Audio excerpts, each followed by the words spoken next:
এই teachers day তো এসেই গেল, তোরা প্রত্যেকে কি করবি বলতো, কালকের মধ্যে 10 টাকা করে জমা দিয়ে দিবি, ঠিক আছে?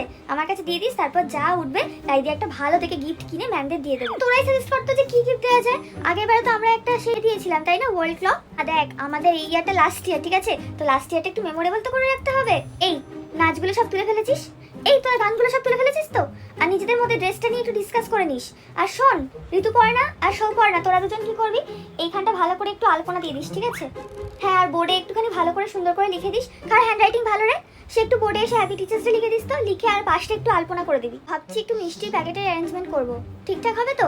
প্লিজ তোরা কালকে এসে টাকাটা দিয়ে দিস, এক সপ্তাহ আগে থেকে বলছি। দেরি করলে কি করে হবে বলতো, টাকা তুলবো তারপর তো গিফট কিনবো নাকি? আর এবছরটা আমাদের লাস্ট ইয়ার, একটু মেমোরেবল করবার জন্য আমরা লাস্টে কিছু এক্সটেম্পো রেখেছি, ডিবেট রেখেছি, আর একটা নাটক রেখেছি। সেই নাটকটা কিন্তু খুব স্পেশাল। আমাদের নাটকের মেয়েদের রিহার্সেল আশা করি হয়ে গেছে, আর সেটা নিয়ে কেউ কোনো কথা বলবে না, ঠিক আছে? ওটা কিন্তু ম্যামদের জন্য সারপ্রাইজ থাকবে।